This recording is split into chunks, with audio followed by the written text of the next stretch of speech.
Bonjour tout le monde. Alors, j'espère que vous allez bien. Je suis professeur Tuman. J'ai décidé de faire cette vidéo dans laquelle on va aborder le cours d'enzymologie au profit des étudiants de biologie, surtout les étudiants de l'IS 4 et les étudiants de l'IS 6. Euh, Si vous êtes étudiant de biologie et que vous étudiez en IS 4 ou bien en IS6, ce module, il est très important. Et si vous n'avez pas l'occasion d'assister le cours dans l'amphithéâtre, peut-être que vous avez assisté quelques séances et que vous en avez raté quelques-unes, ou bien vous avez assisté toutes les séances et que euh, euh, euh, vous n'avez pas compris quelque chose, que vous n'avez pas compris une notion, cette vidéo, il est pour vous, d'accord? Vous pouvez tout simplement accéder à cette vidéo et voilà, approfondir votre compréhension. Voilà, donc sans tarder, on va essayer de commencer. Ce serait la première vidéo qui fait partie d'une série de vidéos qu'on va partager sur notre chaîne. Voilà, voilà, on va aborder le cours d'enzymologie et puis après, on va voir d'autres modules. Voilà, alors on commence sans tarder. Voilà, donc on va commencer par le plan. Déjà pour que vous puissiez un petit peu se positionner et se situer par rapport au cours. On va voir d'abord une introduction générale. Par la suite, on va aborder un aperçu historique, c'est-à-dire la chronologie d'évolution de cette science, qui est l'enzymologie. Et par la suite, on va traiter les propriétés des enzymes, c'est très important, donc les caractéristiques des enzymes, tout ce qui est lié aux propriétés des enzymes. Et par la suite, on va voir la cinétique enzymatique, c'est-à-dire la cinétique des réactions enzymatiques. Et à la fin, on va finir par euh, traiter un peu les effecteurs de l'activité enzymatique, c'est-à-dire les facteurs qui influencent l'activité enzymatique, le fonctionnement des enzymes. On commence par l'introduction générale. Donc, vous savez que les organismes vivants sont le siège d'innombrables réactions biochimiques. Quand je dis organisme vivant, c'est-à-dire un ensemble de cellules, que ce soit organisme unicellulaire ou bien organisme pluricellulaire. La cellule fonctionne par des réactions. Ces réactions, ce sont des réactions chimiques, mais puisqu'ils se font à l'intérieur d'une cellule vivante, c'est-à-dire d'un système vivant, eh bien, ils sont qualifiés de réactions biochimiques, d'accord? C'est-à-dire des réactions biologiques et chimiques en même temps, c'est-à-dire des réactions biochimiques. Ces réactions, c'est-à-dire l'ensemble de ces réactions qui se font à l'intérieur de la cellule, sont qualifiées de métabolisme. Peut-être que vous ne connaissez pas ce que c'est que le métabolisme, mais c'est tout simplement l'ensemble des réactions qui se font à l'intérieur de la cellule. D'accord? Ça s'appelle le métabolisme. Vous avez déjà entendu parler du métabolisme cellulaire, c'est-à-dire il y a le métabolisme énergétique, c'est-à-dire l'ensemble des réactions qui aboutissent à la production d'énergie, etc., à l'intérieur de la cellule, bien sûr. Ce mot qui est le métabolisme, eh bien, il comprend deux autres mots. Donc, le premier, c'est l'anabolisme. Et quand je dis anabolisme, c'est-à-dire la biosynthèse, c'est-à-dire les réactions métaboliques peuvent être des réactions anaboliques, c'est-à-dire de biosynthèse. C'est le cas, par exemple, du processus ou bien du phénomène de synthèse des protéines à l'intérieur de la cellule. Ce sont donc c'est des réactions tout simplement, d'accord, qui aboutissent à la formation des protéines.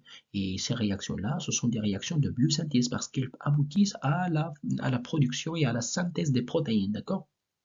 Et aussi, il y a l'exemple de la synthèse des acides nucléiques, la réplication d'ADN, par exemple. Ça c'est aussi un mécanisme qui comprend des réactions qui aboutissent à la formation des acides nucléiques. Ce sont aussi des réactions de biosynthèse. D'accord? C'est-à-dire de la formation, de la synthèse des acides nucléiques. Et ben voilà, donc l'anabolisme, c'est tout simplement la biosynthèse. Je veux dire, la biosynthèse, c'est l'ensemble des réactions. L'anabolisme, c'est l'ensemble des réactions qui aboutissent à la biosynthèse des molécules à l'intérieur des cellules. Et aussi, il y a un autre terme, il y a une autre notion qui est le catabolisme. Le catabolisme, c'est la dégradation. D'accord? C'est tout simplement la dégradation, c'est-à-dire que l'ensemble des réactions qui aboutissent à la dégradation d'une molécule à l'intérieur de la cellule. C'est le cas par exemple de la glycolyse. Ah, la glycolyse, ça vous le connaissez peut-être, et c'est tout simplement un phénomène qui aboutit à la dégradation du glucose, d'accord? Et voilà, donc vous savez que la glycolyse c'est un ensemble de réactions, donc c'est un processus qui comprend presque 10 réactions enzymatiques, ce sont des réactions enzymatiques, ce sont des réactions biochimiques, d'accord? Et voilà, ces réactions-là sont qualifiées de catabolisme. Donc, sont qualifiées de réactions cataboliques parce qu'ils aboutissent à la dégradation du glucose. D'accord? Bien. Maintenant, toutes ces réactions-là, qui se font à l'intérieur de la cellule et qui sont qualifiées de métabolisme et qui sont soit des réactions anaboliques ou des réactions cataboliques, se font dans des conditions physiologiques. C'est-à-dire quoi, conditions physiologiques? C'est-à-dire un pH qui est proche de la neutralité et une température qui est de 37 degrés Celsius. Il y a une M qui manque ici, une S qui manque ici, donc c'est pas grave, d'accord?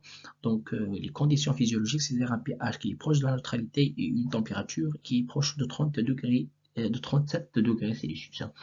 Maintenant, toutes ces réactions-là, qui se font à l'intérieur de la cellule et qui sont soit anaboliques, soit cataboliques, se font grâce à la présence des molécules, à la présence de certaines substances qui sont appelées des catalyseurs. D'accord? C'est-à-dire que ces réactions-là, ils sont faisables, ils sont réalisables grâce à l'existence, grâce à la présence de certaines molécules que l'on appelle catalyseurs, c'est-à-dire qui catalysent ces réactions et ils sont qualifiés d'enzymes. D'accord? Alors quand je parle d'une enzyme, c'est tout simplement un catalyseur qui catalyse des réactions. D'accord? Bien. Et ben voilà, donc puisque ces réactions-là, ils sont faits, ils sont faisables, ils sont réalisés grâce à ces molécules-là qui sont qualifiées d'enzymes, eh bien les enzymes, ils sont essentiels parce qu'ils sont importante, c'est parce que sans la présence de ces enzymes, la vie serait impossible. C'est tout simplement avant d'arriver à la cellule. Même avant d'arriver à la cellule, vous savez que les aliments, lorsqu'ils arrivent au niveau de notre estomac, notre système digestif, eh bien, ils subissent la digestion. Et cette digestion-là se fait par voie mécanique, par voie chimique, c'est-à-dire de façon chimique, de façon mécanique. Quand je parle de la voie chimique, c'est-à-dire que des réactions chimiques, d'accord, qui se font au niveau de notre système digestif. Et ces réactions chimiques, ils sont catalysées aussi par des enzymes. Et voilà, imaginez qu'il n'y a pas des enzymes, donc donc la digestion ne se ferait pas, et voilà, donc la vie serait impossible. Et même à l'intérieur de la cellule, c'est tout simplement, on a dit que le fonctionnement de la cellule tourne se fait grâce par des réactions. D'accord? C'est des réactions. Imaginez qu'il n'y a pas ces réactions, ils sont catalysées par des enzymes. Imaginez qu'il n'y a pas tout simplement ces enzymes-là. Donc là, les réactions de la cellule ne se feront pas et aussi, et voilà, donc la cellule ne peut pas fonctionner. D'accord? Bien. Et voilà, donc comme constat, on peut dire que les enzymes sont très essentielles et ils ont un rôle vital pour l'être vivant. Voilà. Alors maintenant, on va passer alors maintenant, l'enzymologie. Qu'est-ce que ça veut dire l'enzymologie? Donc à la base, l'enzymologie, c'est une branche de la biochimie. Donc pour être un étudiant de biologie, il faut d'abord passer par étudier la biochimie. C'est essentiel la biochimie. Vous avez peut-être vu en S3 donc la biochimie structurale, vous avez vu la chimie organique, d'accord? Mais l'enzymologie aussi donc fait partie de la biochimie, d'accord? Et c'est une science qui s'intéresse à l'étude des enzymes, leur structure et leur mode d'action, c'est-à-dire le mécanisme d'action de ces enzymes. Maintenant, l'intérêt de l'étude de l'enzymologie. Donc, peut-être certains d'entre vous ils vont se demander pourquoi, dans quel but étudier l'enzymologie. Donc, pourquoi tout simplement l'étude des enzymes est important. Donc, pourquoi étudier les enzymes. Les enzymes. Donc, l'enzymologie est indispensable à la bonne compréhension des processus cellulaires et extracellulaires qui rendent la vie possible. Donc, pour comprendre les différents processus cellulaires et extracellulaires, il est essentiel d'étudier les enzymes. Il est essentiel de voir l'enzymologie. Et grâce à l'étude des enzymes, grâce à cette science d'enzymologie, beaucoup de phénomènes ils ont été mis en évidence. Et parmi ces phénomènes, nous avons par exemple la digestion. Donc la digestion, c'est un processus, d'accord, qui se fait dans le système digestif lorsque les aliments arrivent au niveau de votre système digestif, eh bien ils sont digérés euh, de façon mécanique ou bien de façon chimique. Et quand je parle de la voie chimique, eh bien c'est des réactions chimiques qui dégradent les aliments donc en nutriments, d'accord? Eh bien ces réactions chimiques sont catalysées par des enzymes, d'accord? Et voilà, donc l'étude d'enzymologie était importante pour étudier, pour connaître et pour pardon, comprendre bien l'opération, bien le processus de la digestion. Parce qu'il faut savoir qu'avant la découverte des enzymes le processus de déroulement de la digestion n'était pas connu, d'accord? Donc, la digestion, donc, il y avait une controverse entre les scientifiques. Il y avait des scientifiques qui parlaient, qui disaient que la digestion était mécanique. Il y en avait d'autres qui postulaient que la digestion était chimique, mais il n'y avait pas quelque chose de confirmé. Mais avec la découverte des enzymes, avec la compréhension de leur mode d'action. Donc, on a pu mettre en évidence tout simplement le mécanisme de, de ce phénomène qui est la digestion. Aussi, nous avons la contraction musculaire. La contraction musculaire, comme vous le connaissez, c'est un mécanisme, c'est un processus qui est très compliqué, d'accord? Et donc, il comprend beaucoup de réactions chimiques et ces réactions chimiques font intervenir des enzymes.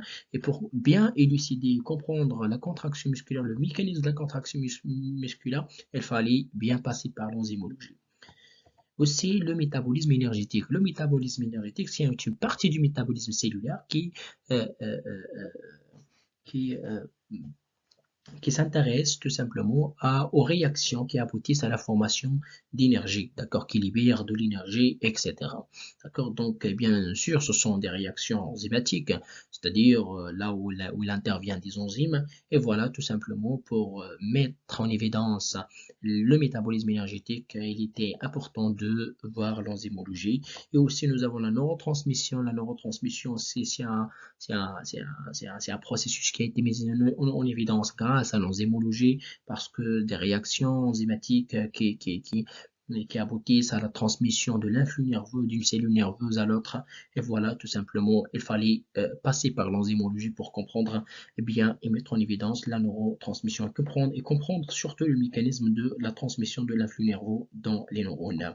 Aussi, les fonctions hormonales. Les fonctions hormonales, c'est important, c'est un volet important qui a été mis en évidence grâce à l'enzymologie, car les hormones, lorsqu'elles sont même euh, leur processus de synthèse, leur mode d'action. Vous savez que les hormones, lorsqu'elles arrivent au niveau d'une cellule cible, soit elles se fixent sur des récepteurs membranaires et en se fixant sur ces récepteurs-là, elles engendrent beaucoup de réactions à l'intérieur de la cellule et ces réactions, ce sont des réactions chimiques, ce sont des réactions enzymatiques, biochimiques et du coup, l'intervention des enzymes, elle est là. Et pour comprendre ce mode d'action, tout simplement ce mécanisme d'action des hormones, les différentes fonctions hormonales, il était essentiel, il était nécessaire de voir l'enzymologie. Et voilà, c'est certains ou bien quelques phénomènes, quelques processus qui ont été mis en évidence, qui ont été bien compris grâce à l'enzymologie. Et c'est pourquoi que l'enzymologie est importante pour comprendre les phénomènes qui sont liés aux êtres vivants. Voilà, donc cet aperçu historique concerne la chronologie d'évolution de cette science. enzymologie. Peut-être certains d'entre vous vont se demander pourquoi étudier, pourquoi voir l'histoire de l'évolution de cette science en tant qu'étudiant. Donc, on n'en a pas besoin peut-être, mais c'est important quand même de savoir euh, l'historique, si vous voulez, d'une telle science, parce que ça va permettre un petit peu d'avoir une idée sur la chronologie d'évolution, tout simplement, de la science que vous étudiez. Voilà, donc, pour l'enzymologie, il faut savoir quoi, à la base, au départ, en 18e siècle, les scientifiques déjà s'interrogent sur le mécanisme de la digestion. C'est comme je vous ai mentionné tout à l'heure. Donc, il y avait certains scientifiques qui disaient que la digestion était mécanique.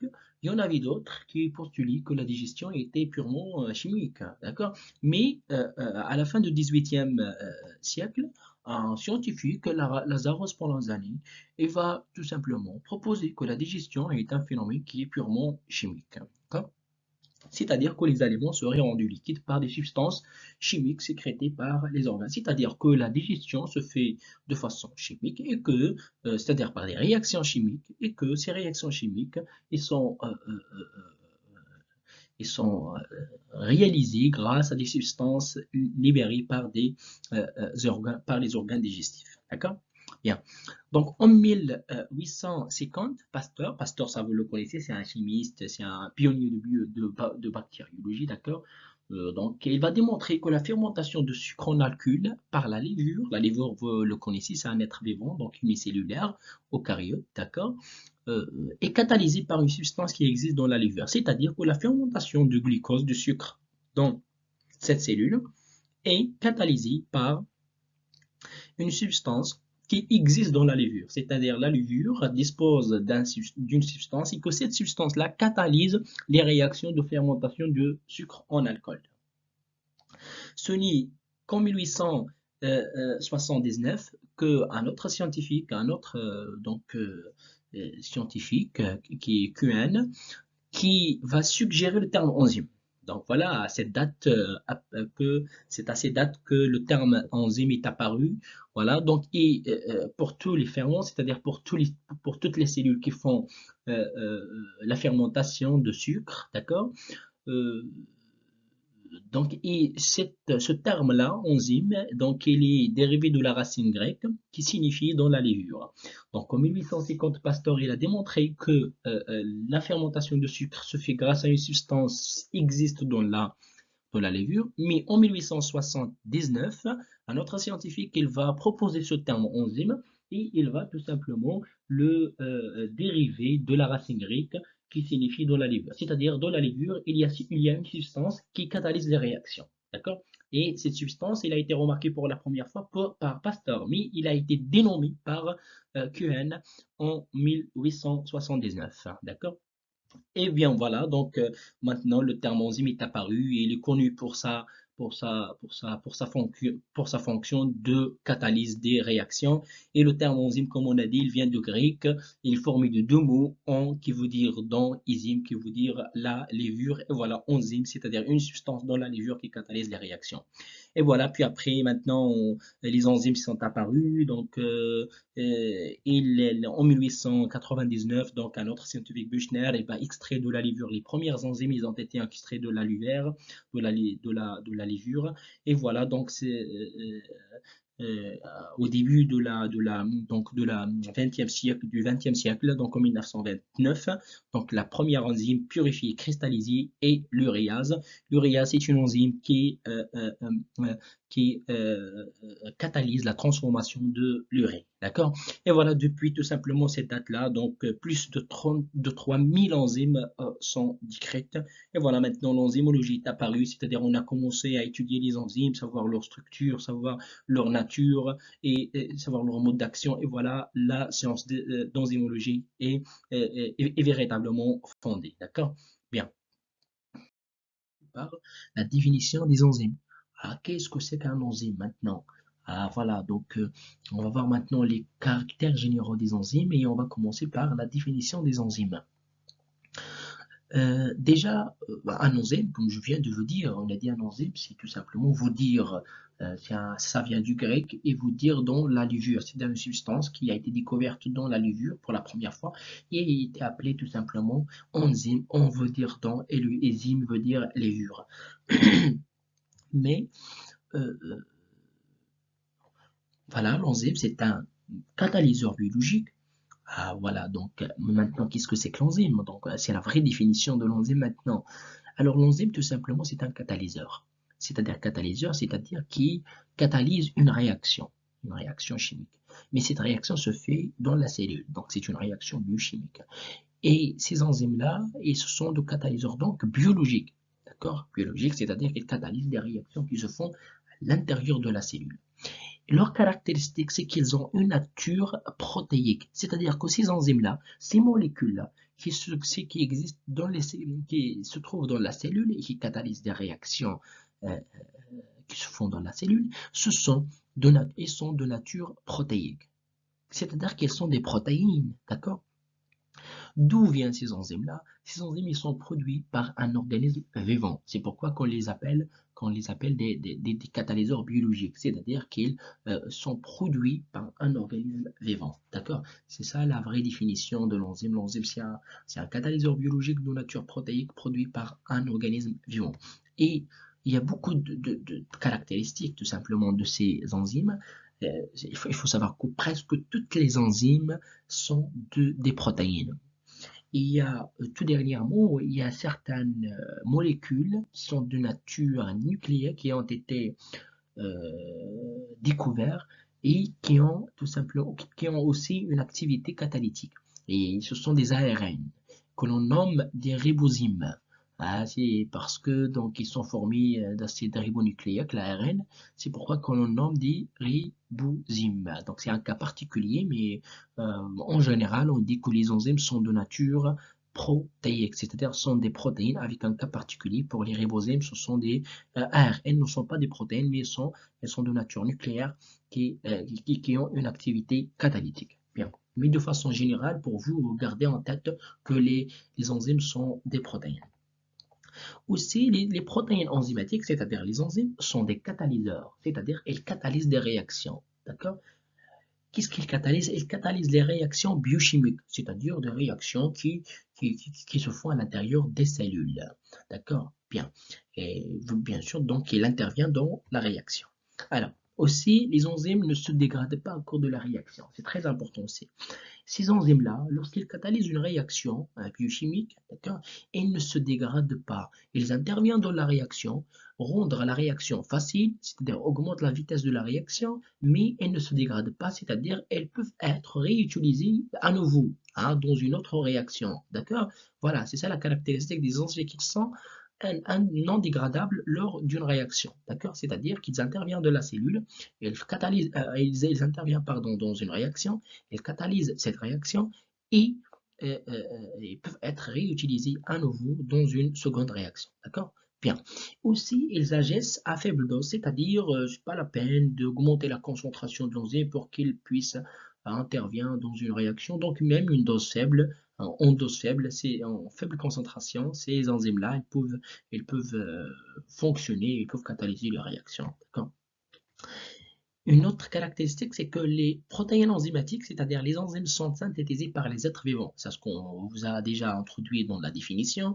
C'est que les protéines enzymatiques sont synthétisées par des êtres vivants, c'est-à-dire que cette synthèse est déterminée génétiquement. Et ça, c'est important. Et il ne faut pas penser qu'on peut injecter un enzyme à un être vivant et que cet enzyme-là peut fonctionner. Donc, l'enzyme, c'est une protéine et que vous savez que chaque individu, chaque être vivant synthétise ses propres protéines selon son code génétique. Les enzymes sont des protéines, alors elles sont aussi synthétisées selon le code génétique euh, euh, de chaque être vivant. D'accord? Voilà. Et maintenant, on va voir comment s'écrit la réaction enzymatique. Déjà, la réaction enzymatique, on met le substrat. Le substrat, c'est la molécule qui va être transformée. Ça s'appelle le substrat. D'accord? C'est la molécule qui va être transformée lors d'une réaction enzymatique. Maintenant, on va parler d'une réaction enzymatique, parce que cette réaction elle est catalysée par des enzymes, elle est faisable, elle est possible grâce à l'existence des enzymes, donc c'est une réaction enzymatique. Une réaction enzymatique, on met dans la partie des réactifs le substrat c'est la molécule qui va être transformée, et dans la partie des produits, on met le produit, d'accord? C'est la molécule résultante, c'est le composé résultant de cette transformation. Et en haut, tout simplement, de la flèche, c'est-à-dire au-dessus de la flèche, on met le nom de l'enzyme qui a catalysé cette réaction, d'accord? Voilà. Donc nous avons le symbole du substrat et le symbole du produit, et au-dessus de la flèche, on met le symbole d'enzyme ou bien l'appellation, c'est-à-dire le nom de l'enzyme qui catalyse la réaction enzymatique. D'accord? Bien, ça c'était tout simplement une diapositive, c'est juste pour vous montrer une définition, pour vous euh, euh, introduire tout simplement ces définitions des enzymes, leurs caractéristiques et comment s'est créée une réaction enzymatique. On met dans la partie des réactifs, le côté des réactifs, on met le substrat, une flèche et puis le produit, et au-dessus de la flèche, on met le symbole de l'enzyme ou bien le nom de l'enzyme. Bien, voilà. Alors maintenant, la catalyse des réactions. Qu'est-ce que ça veut dire? Déjà à la base, il y a deux types de catalyse. Il y a soit la catalyse chimique, la catalyse de réaction, il est de deux types, hein. Soit la catalyse chimique, soit la catalyse biologique, hein, d'accord? Mais il faut savoir, quand je dis la catalyse biologique, c'est tout simplement la catalyse qui fait intervenir des enzymes, c'est-à-dire la catalyse là où intervient les enzymes, c'est-à-dire les réactions qui font intervenir les enzymes, qui sont catalysées par des enzymes. Mais peut-être que vous n'avez pas compris ce que c'est que la catalyse chimique. Là, il faut savoir qu'avant la découverte des enzymes, on parlait de la catalyse. Mais c'était pas la catalyse biologique que l'on connaît aujourd'hui. C'était plutôt la catalyse chimique. D'accord? Et la catalyse chimique, c'est-à-dire que des réactions chimiques qui sont aussi catalysées par des molécules, par des espèces chimiques, par des molécules chimiques, hein, mais n'ont pas les propriétés des enzymes, ne sont pas comme les enzymes. D'accord? On a dit que les enzymes sont produits par les êtres vivants, etc. Ils sont de nature protéique. Mais les catalyseurs chimiques, ce sont des composés chimiques, et ne sont pas apparentés aux enzymes. D'accord? Et voilà, donc, quand je parle de la catalyse biologique, c'est-à-dire des réactions biochimiques qui sont catalysées par les enzymes.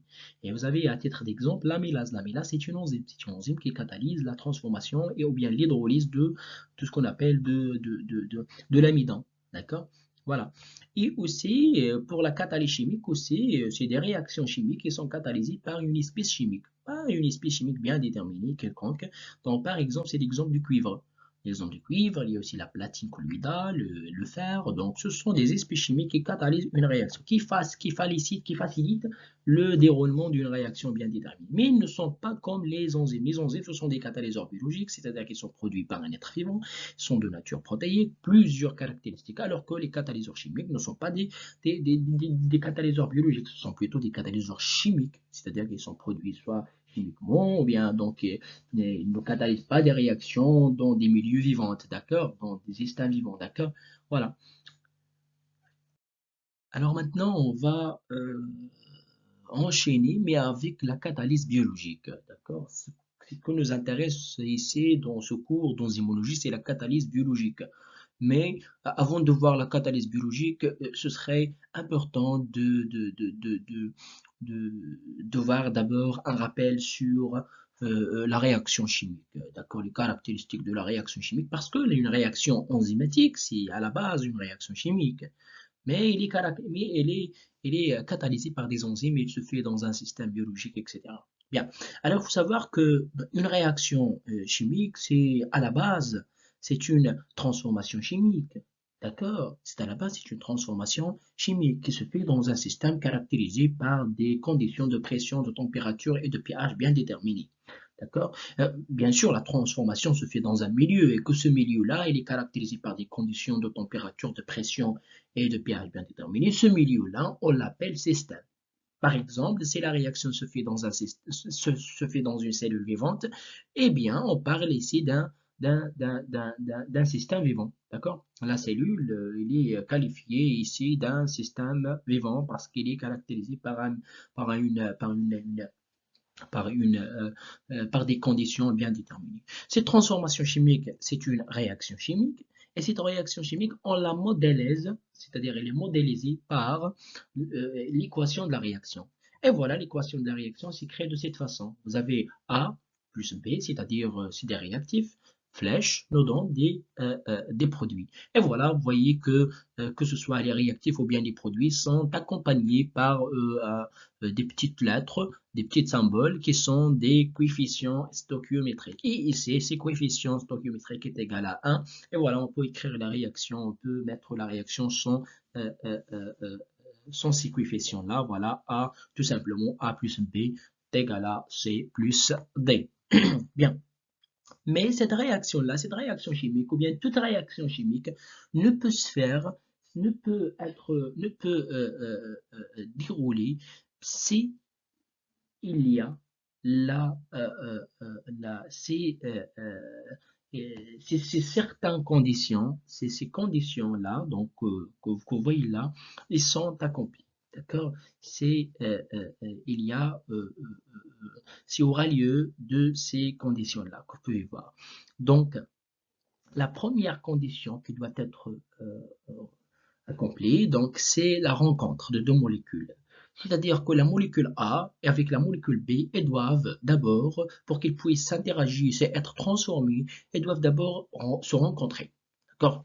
Donc il faut qu'il y ait une rencontre de deux molécules. C'est ce qu'on appelle la collision ou bien le choc. D'accord? La première condition nécessaire pour cette réaction, pour cette transformation, c'est le choc, c'est la collision. D'accord?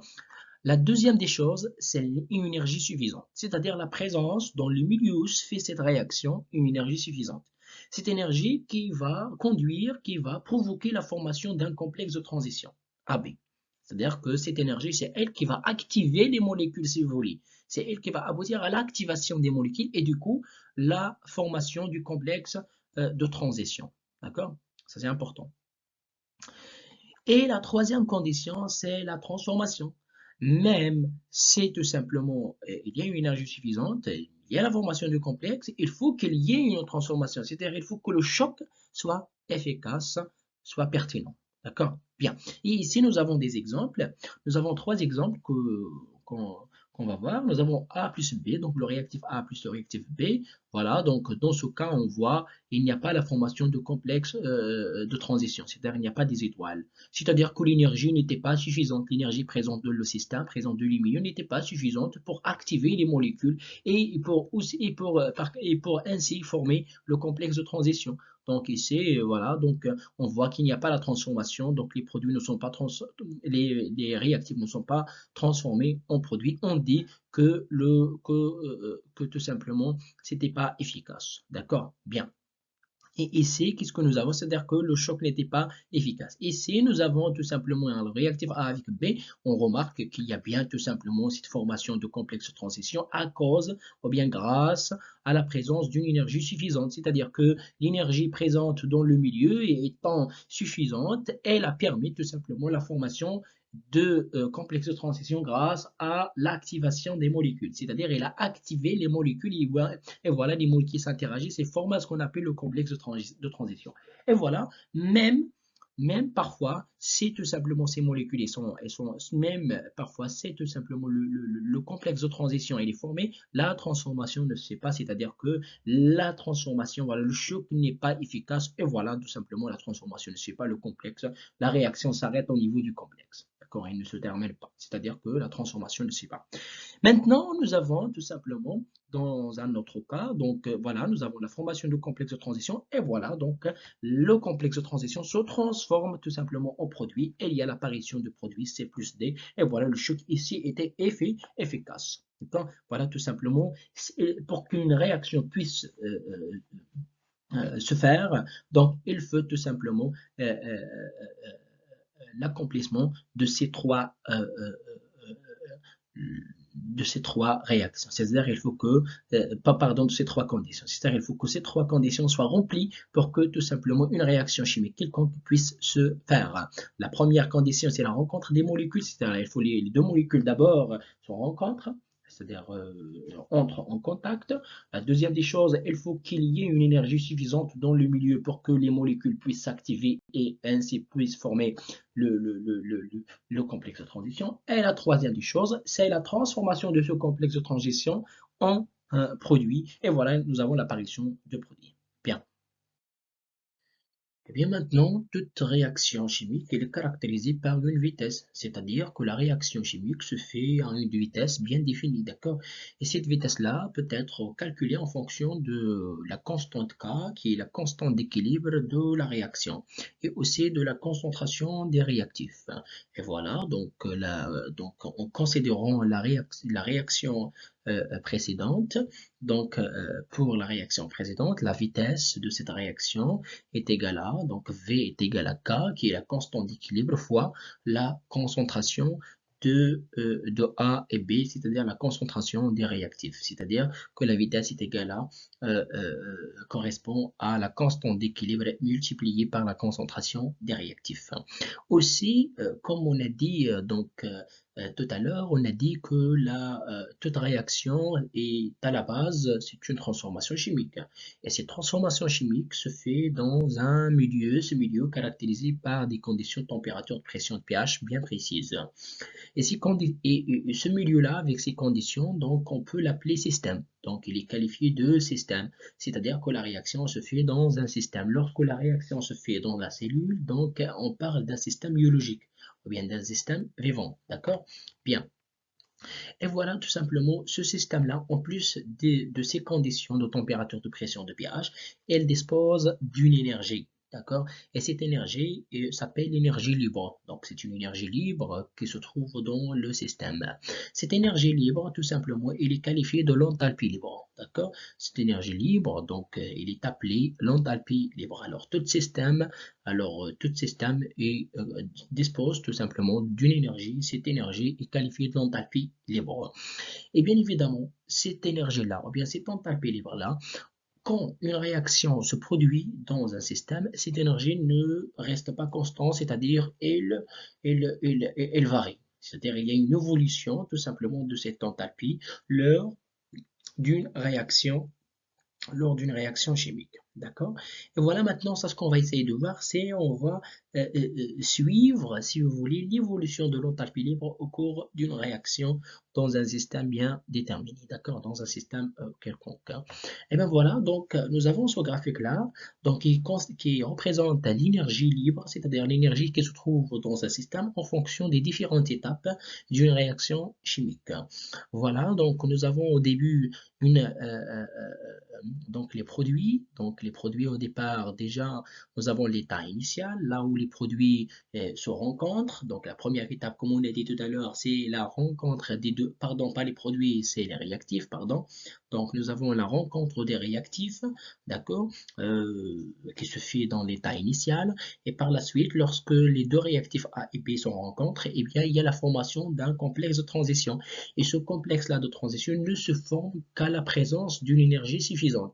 Cela veut dire qu'une réaction, lorsqu'elle se fait dans un système, elle utilise l'énergie libre qui se trouve dans ce système. Chaque réaction utilise une partie bien déterminée de cette énergie. Et c'est une partie, bien évidemment, de cette énergie qui se trouve dans le système. Et on a dit que cette énergie-là ce sera importante, essentielle pour provoquer l'activation des molécules et par conséquent la formation du complexe de transition. D'accord?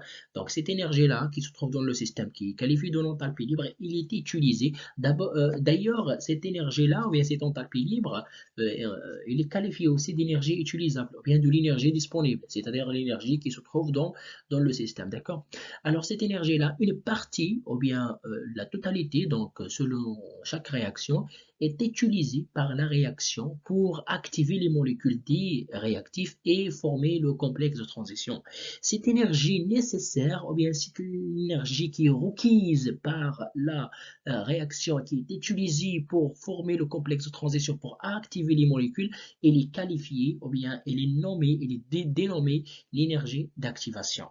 Et voilà, c'est tout simplement l'énergie d'activation, c'est la partie d'énergie libre ou bien qui est utilisée par la réaction pour activer les molécules pour former le complexe de transition. Donc l'énergie d'activation, c'est l'énergie requise pour qu'une réaction se produise. C'est l'énergie utilisée pour qu'une réaction se produise. Elle est essentielle pour activer les molécules et provoquer la formation de complexes de transition. Et par la suite, ce complexe de transition, bien évidemment, il se transforme en, nous avons l'apparition bien sûr des produits C plus D et on parle ainsi de l'état final. Et lorsque cette énergie d'activation est suffisante, normalement tout simplement ça provoque ça tout simplement ça permet de franchir le barrière du potentiel, la barrière du potentiel pardon, d'accord. Et voilà qui se fait lors de l'état de transition, d'accord. Et voilà tout simplement voilà l'évolution tout simplement de l'enthalpie libre, c'est-à-dire de l'énergie d'activation de la réaction. Vous voyez que cette énergie-là, elle est très importante lors de la phase de la transition et lors de la phase finale. Donc, elle revient à l'état initial ou bien encore beaucoup plus basse.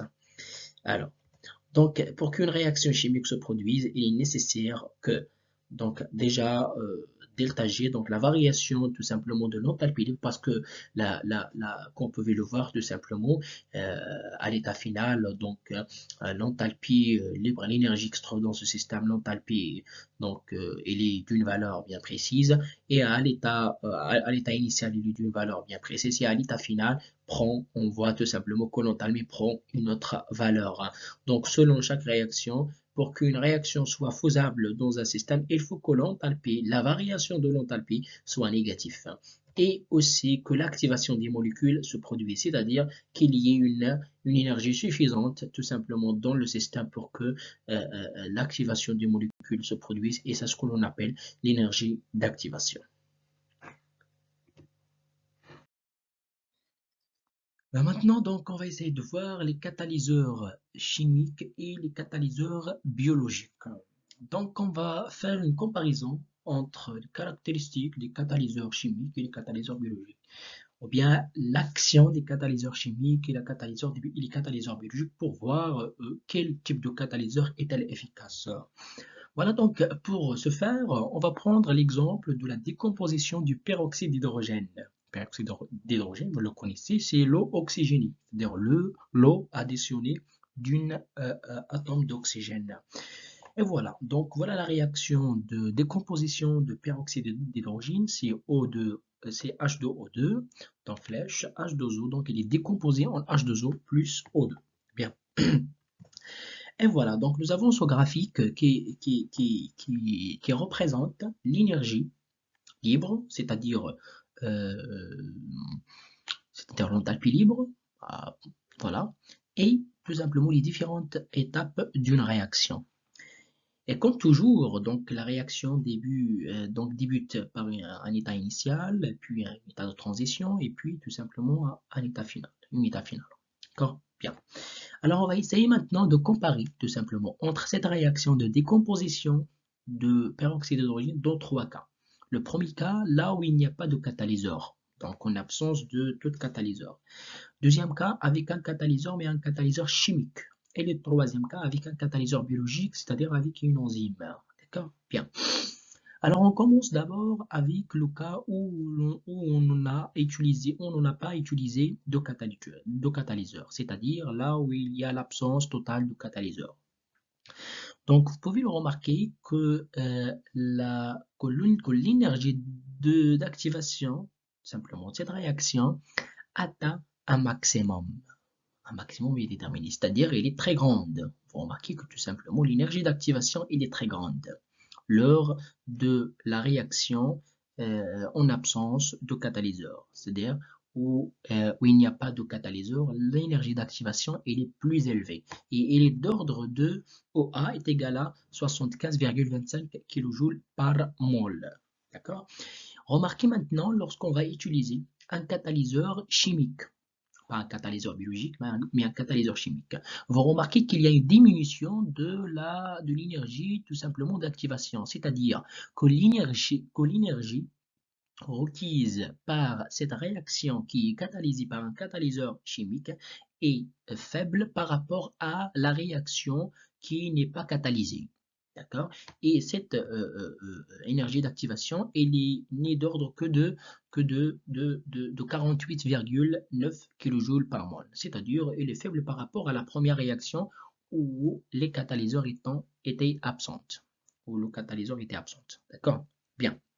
Maintenant, voyons ce qui va se passer au cas où l'on utilise un enzyme, c'est-à-dire un catalyseur biologique.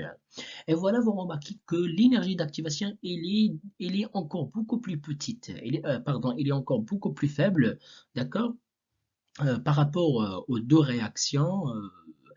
La première réaction sans catalyseur et la deuxième avec un catalyseur chimique. Donc, vous remarquez que lorsqu'on utilise une enzyme, c'est-à-dire un catalyseur biologique, l'énergie d'activation diminue encore beaucoup plus. Et voilà, il est d'ordre de 8,36 kJ par mol. Et voilà l'exemple que nous avons pris pour le catalyseur chimique, c'était la platine colloïdale. D'accord, c'est une espèce chimique qui catalyse tout simplement la décomposition de peroxyde d'hydrogène. Lorsqu'on utilise tout simplement une enzyme, et l'enzyme qui catalyse cette réaction, c'est la catalase. La catalase, c'est une enzyme qui est présente au sein de nos cellules, et voilà, qui favorise ou bien qui catalyse la transformation de H2O2 en H2O+, O2, c'est-à-dire décomposition de l'eau oxygénée. D'accord? Et voilà, comme vous pouvez le remarquer, tout simplement, l'énergie d'activation diminue lorsqu'on utilise tout simplement une enzyme comme catalyseur. Alors, on peut déduire de cette observation que les enzymes permettent une diminution ou bien un abaissement important de l'énergie d'activation. C'est-à-dire que la réaction, lorsqu'elle est catalysée par une enzyme, eh bien cette réaction, elle n'utilise pas beaucoup d'énergie. C'est-à-dire que cette réaction n'est pas très coûteuse, c'est-à-dire n'est pas coûteuse. D'accord? Il n'utilise pas beaucoup d'énergie présente dans le système. C'est la réaction qui n'est pas coûteuse, alors il utilise toute une petite partie tout simplement d'énergie présente dans le milieu. Et voilà, tout simplement, les enzymes permettent tout simplement un abaissement de, du potentiel, de la barrière du potentiel, ou bien un abaissement de l'énergie d'activation. D'accord? C'est-à-dire que lorsque la réaction est catalysée par une enzyme, elle ne va pas tout simplement nécessiter une grande partie de l'énergie. D'accord? Et voilà, nous avons tout simplement un abaissement de l'énergie d'activation. Voilà. Maintenant, on va voir un autre exemple. C'est l'exemple de l'hydrolyse de l'amidon. D'accord? Voilà, donc cette énergie, cette réaction de décomposition ou bien de l'hydrolyse de l'amidon, il est rapide à 40 degrés Celsius avec l'amylase salivaire. L'amylase salivaire, euh, ça c'est un, donc ça c'est un enzyme, comme je vous ai dit tout à l'heure. Donc ça c'est un enzyme qui catalyse la hydrolyse de l'amidon, d'accord? Alors il est rapide à 40 degrés Celsius avec l'amylase salivaire. Elle est lente à 40 degrés Celsius avec H+, comme catalyseur, d'accord? H+ est un catalyseur chimique, d'accord, et rapide à 100 degrés Celsius avec un H+ comme catalyseur aussi chimique. Donc vous pouvez remarquer que pour une même vitesse, donc ici on remarque que la réaction elle est rapide et ici elle est rapide, mais la différence existe au niveau de la température. Ici on utilise un amylase salivaire, un catalyseur biologique, ici un catalyseur chimique. Mais tout simplement, le catalyseur biologique permet le déroulement de cette réaction à une température basse, alors que avec une même vitesse qui est rapide, mais le catalyseur chimique permet tout simplement le passage tout simplement de cette réaction, mais dans une température qui est très grande, d'accord, très élevée, d'accord. Et voilà, donc pour une même vitesse de réaction, les enzymes permettent une baisse de température. D'accord. Alors maintenant, on va expliquer pourquoi, tout simplement, quelle est l'origine de l'abaissement de la barrière énergétique. C'est-à-dire, quelle est l'origine de l'abaissement de la barrière énergétique, c'est-à-dire pourquoi une réaction biologique, une réaction enzymatique permet tout simplement une diminution de l'énergie d'activation. C'est-à-dire pourquoi une réaction biologique, une réaction enzymatique ne consomme pas beaucoup d'énergie, ne nécessite pas beaucoup d'énergie d'activation. Et voilà, c'est parce que la réaction enzymatique suit un schéma différent de la réaction chimique et la réaction enzymatique s'effectue en plusieurs étapes. C'est-à-dire, et ces étapes-là passent par la formation d'un intermédiaire que l'on appelle le complexe enzyme-substrat. Alors voilà tout simplement maintenant la traçabilité de la réaction enzymatique. Voilà, nous avons cette forme-là, ça c'est une enzyme, voilà, et ça c'est le substrat, on a dit, le substrat c'est la molécule qui va être transformée, par exemple le cas de peroxyde d'origine, ou bien le cas de l'amidon. Voilà le substrat, il va être fixé sur un site de l'enzyme, et voilà maintenant le substrat constitué avec l'enzyme un complexe, c'est-à-dire qu'ils sont liés, le substrat se fixe sur l'enzyme, et voilà maintenant nous avons un intermédiaire qui est le complexe enzyme-substrat, et ici nous avons le produit, c'est-à-dire puis l'enzyme libère le produit. Voilà, donc cette réaction-là, ce schéma-là, cette réaction permet ou bien provoque un abaissement de la barrière de potentiel, c'est-à-dire permet un abaissement de l'énergie d'activation, c'est-à-dire que la réaction, lorsqu'elle est catalysée par une enzyme, elle ne nécessite pas beaucoup d'énergie, d'accord, pour activer les molécules, d'accord, et aussi augmente la vitesse de la réaction, c'est-à-dire la réaction se fait dans une durée très courte, d'accord, et voilà, donc on peut dire que l'efficacité des catalyseurs biologiques est plus grande que celle des catalyseurs, disons, que celle des catalyseurs chimiques. D'accord, voilà. Donc, on a vu que les catalyseurs chimiques permettent tout simplement, les catalyseurs biologiques permettent tout simplement catalyse des réactions avec consommation d'une faible énergie d'activation, c'est-à-dire qu'ils abaissent le barrière de potentiel, abaissent l'énergie d'activation nécessaire. Aussi, ils augmentent aussi la vitesse de la réaction et par conséquent, l'efficacité des catalyseurs biologiques est plus grande que celle des catalyseurs chimiques. Et maintenant, pour résumer, donc, on a dit que les enzymes sont des catalyseurs, mais elles ne catalysent que les réactions thermodynamiquement possibles. D'accord? Donc, les réactions dont ΔG est négatif. Aussi, elles ne modifient pas l'équilibre de la réaction. D'accord? Donc, elles ne touchent pas à l'équilibre de la réaction. Donc, car toute réaction chimique est caractérisée par une constante d'équilibre nommée K, et cette constante d'équilibre n'est pas modifiée au cours d'une réaction enzymatique, c'est-à-dire elle reste constante.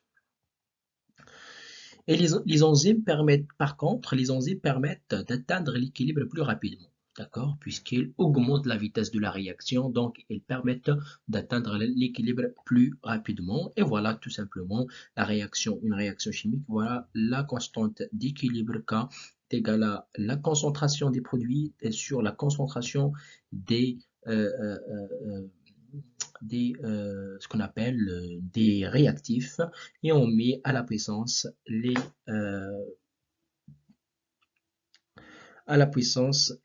coefficients stoichiométriques. Donc les enzymes ne sont pas transformés au cours d'une réaction et ils peuvent être réutilisés à nouveau. Ah, voilà, donc les catalyseurs enzymatiques ne sont pas transformés au cours d'une réaction, c'est-à-dire ils sont réutilisés à nouveau, c'est-à-dire ils interviennent dans la réaction, mais ils ne sont pas transformés, ils sont réutilisés à nouveau. Et aussi, une autre particularité des catalyseurs biologiques, les enzymes, c'est que leur nature est une nature protéique, c'est-à-dire que les enzymes, ils ont une nature protéique, et dans la prochaine vidéo, on va parler de cette nature protéique et de ses conséquences. D'accord? Et voilà, merci de votre attention.